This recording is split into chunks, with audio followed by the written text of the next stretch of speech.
Bendiciones, mis hermanos. En la oración podemos tener el consuelo de nuestro papá.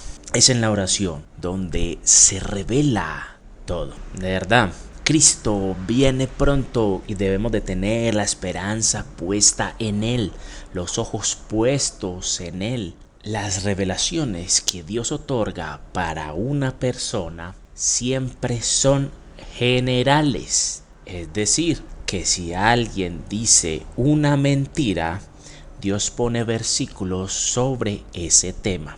Ejemplo, los 10 mandamientos. No mentir.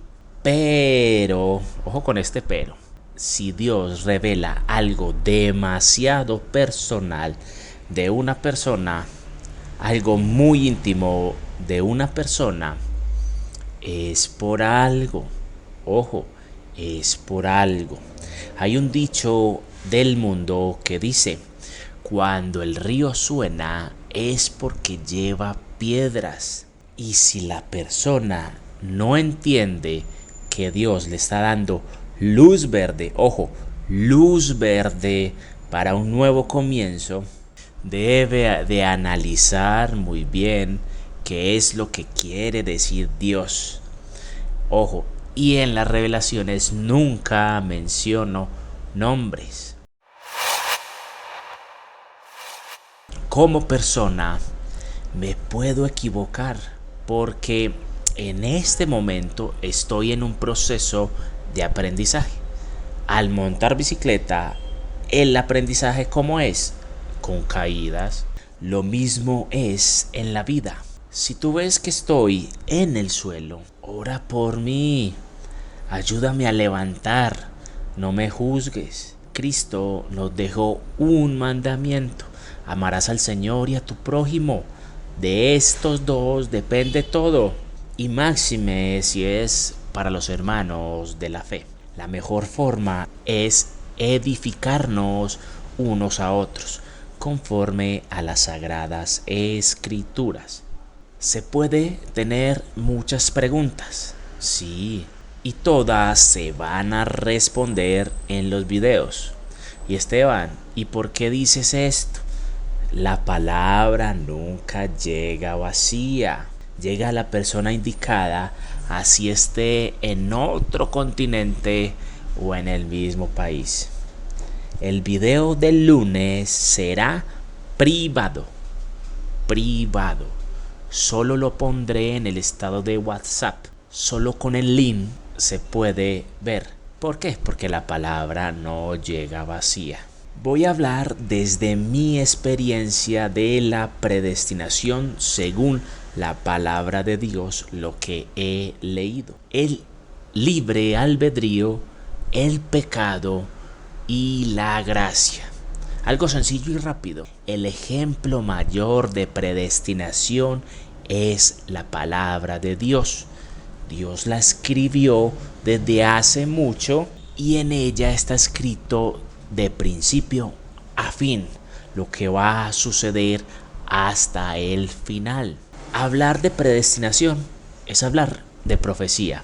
Miremos qué es la predestinación. En el sentido bíblico, la predestinación se refiere específicamente al plan divino de la salvación establecido antes de la fundación del mundo. Ojo, plan divino de salvación. Estamos hablando de salvación. ¿Qué quiere decir eso? La predestinación es que Dios lo sabe todo, desde el inicio hasta el final. Sí o sí. ¿Qué textos nos demuestran eso? Miremos. Apocalipsis capítulo 1 versículo 8. Yo soy el alfa y la omega, principio y fin, dice el Señor, el que es y que era y que ha de venir, el todopoderoso, principio y fin. Otro, Eclesiastés capítulo 3 versículo 15. Aquello que fue ya es, y lo que ha de ser fue ya. Todo ya está escrito y Dios restaura lo que pasó. Otro, Isaías 46, capítulo 10, que anunció lo por venir desde el principio y desde la antigüedad, lo que aún no era hecho. Que digo, mi consejo permanecerá y haré todo lo que quiero. Todopoderoso, el porvenir.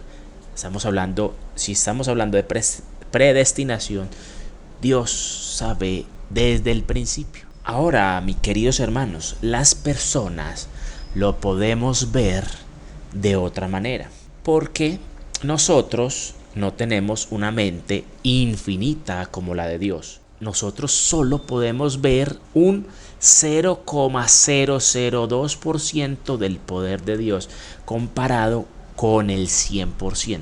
¿Cómo así, Esteban? Miremos lo siguiente. Dios es el principio y el fin. Aún no tenemos el fin, estamos en ese proceso, ¿cierto? Pero cuando se trata del hombre, la predestinación tiene variación por tres cosas. El libre albedrío. Vamos a ver 1 Corintios capítulo 10 versículo 23. Todo me es lícito, pero no todo me conviene. Todo me es lícito, pero no todo edifica. ¿Qué significa? Que tienes en tus manos el libre albedrío de escoger lo bueno y lo malo. Tenemos el pecado. Romanos capítulo 6 versículo 23. Porque la paga del pecado es muerte, mas la dádiva de Dios es vida eterna en Cristo Jesús, Señor nuestro. ¿Por qué varía la predestinación? Porque el pecado puede causarnos la muerte y no caminar conforme a lo que Dios quiere. Y algo demasiado importante, la gracia.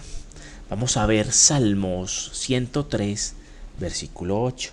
Misericordioso y clemente es Jehová, lento para la ira y grande en misericordia. Gracia. Eso es gracia. Ahora, la pregunta es, ¿la vida del ser humano tiene un límite? ¿El cuerpo del ser humano es un recipiente con un límite de tiempo? Sí, ojo, porque todo lo que tiene el límite es como forma de préstamo. Vuelvo y lo comento. Todo lo que tiene límite es como forma de préstamo. Este cuerpo es prestado, ya que somos seres espirituales viviendo una experiencia terrenal. Y lo que quiere Dios siempre es arrepentimiento, purificación del espíritu. ¿Por qué? Porque el pecado nos contaminó desde el principio, desde Génesis. Ahora la pregunta es la siguiente.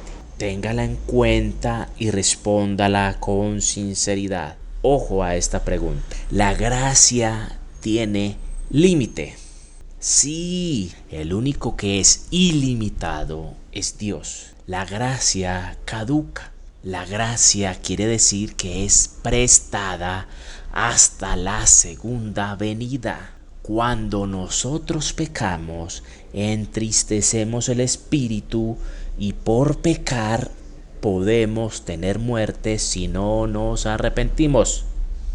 Entonces, ¿podemos cambiar de camino predestinado por Dios para nosotros? Sí, Dios nos quiere con este camino y si pecamos, pasamos a otro camino.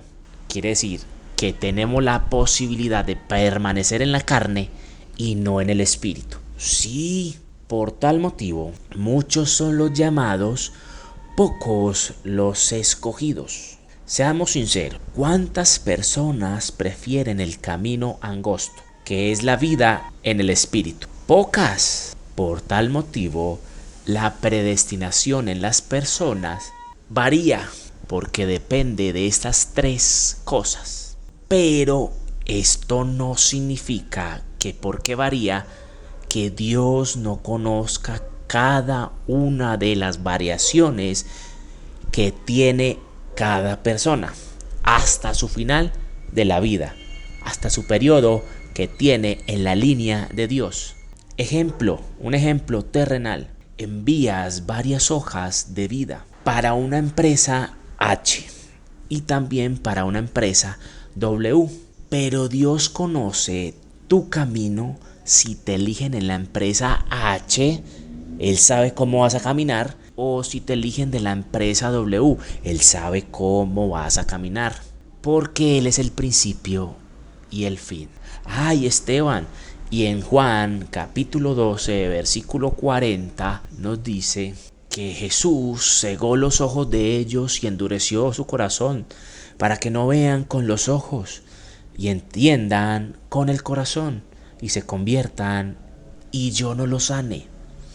Es correcto. Él cegó.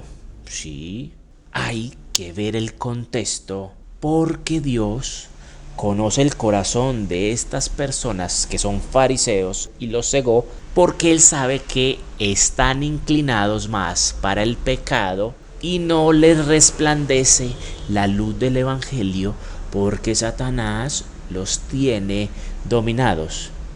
Y aunque Dios quiere salvarlos, sabe que nunca van a cambiar, porque más adelante de este capítulo 12, Jesús afirma que no ha venido para juzgar, sino para salvar. Quiere decir que Dios conoce la predestinación de estos varones desde el principio de su vida hasta el final y siempre van a tener el corazón duro. Por eso dice, ahí está, enceguecido, yo se lo enceguez. Si tú ves que yo menciono la palabra muerte, como creyentes debemos de pensar que el morir es ganancia. Es de allí que el cementerio está lleno de llamados. Me perdonan que se lo comente de esta forma. Unos decidieron obedecer, pero muchos no obedecieron. Muchos fueron los llamados, pocos los escogidos. Sin embargo, si aún estamos con vida, es porque Dios tiene un propósito divino con cada uno de nosotros y espera y aspira que realicemos la transición en ese periodo corto de nuestra vida de la carne al espíritu. Para eso es la gracia. Mientras que hacemos esa transición, no tengamos muerte. ¿Y cuál es la transición? Arrepentimiento, purificación, propósito y no tener muerte espiritual y podamos ingresar a la nueva Jerusalén, a la salvación y estar con el Rey de Reyes y Señor de Señores. Dios les bendiga.